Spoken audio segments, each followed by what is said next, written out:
It began not with a roar, but with a flicker, a single spark, a forgotten ember in a bakery on Pudding Lane. It was the early hours of September 2nd, 1666, a quiet night in the heart of London. But by dawn, the city was burning. London in the 17th century was a powder keg of timber and smoke. The medieval city had grown restless and bloated. Its narrow alleys curled like veins through a maze of wooden houses. Overhanging roofs kissed each other across the streets. Fireplaces blazed. Candles flickered in every window. Barrels of pitch and oil lined the warehouses by the Thames. And after a long, blistering summer drought, the entire city was dry as bone. That night in Thomas Farriner's bakery, a small fire was left smoldering in the oven. Perhaps it was carelessness, perhaps fate. But just past midnight, the flames escaped. They climbed the walls, bit into the beams, and leapt through the rafters into the sleeping city beyond. At first, there was confusion. The parish watch tried to control it. They hesitated, waiting for permission to tear down nearby homes. But the fire didn't wait. Winds from the east howled through the city like breath into a forge. The flames surged forward, not randomly, but hungrily, as if they knew the way.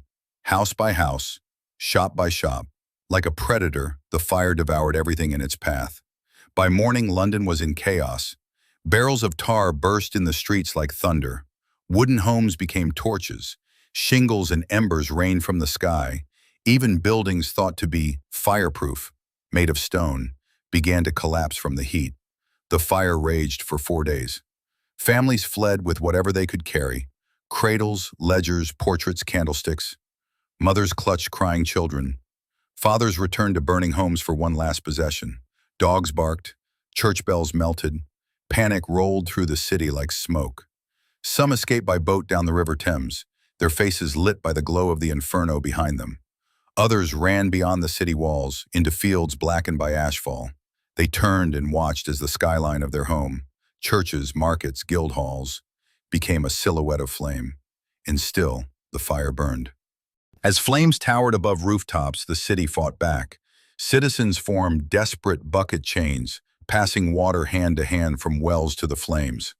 Fire hooks ripped down buildings to create fire breaks. Soldiers used gunpowder to blow up entire homes, hoping to halt the fire's advance.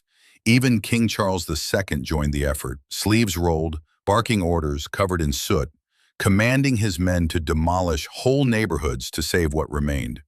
But it wasn't enough. The fire was too fast, too clever, too alive.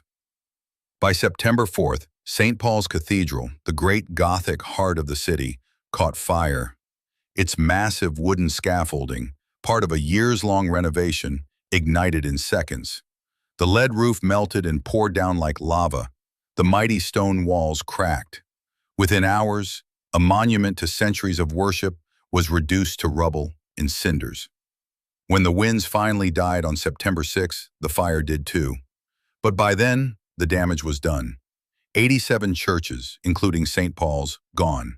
13,000 homes, ash. Entire districts, vanished.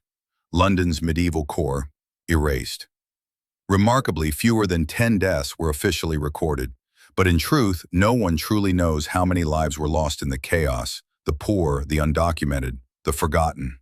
What was certain, however, was this: London was unrecognizable.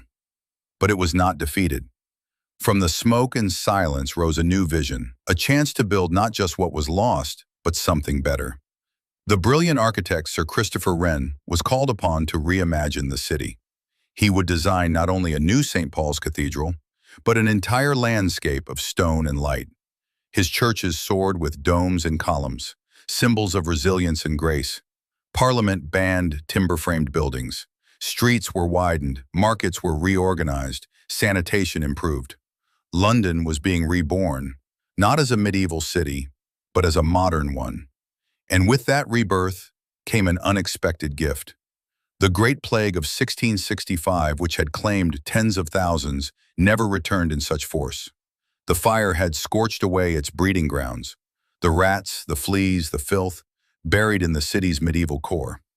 Where the fire had destroyed, it had also cleansed. Today, a single monument marks the place where the blaze began. It's called the Monument, 202 feet tall, exactly the distance from Pudding Lane. Climb its steps, and you can see across the city it nearly consumed. But you'll also see the city it gave birth to. Because the Great Fire of London was more than a tragedy. It was a test of survival, of spirit, of transformation, a spark of ruin that became a flame of renewal.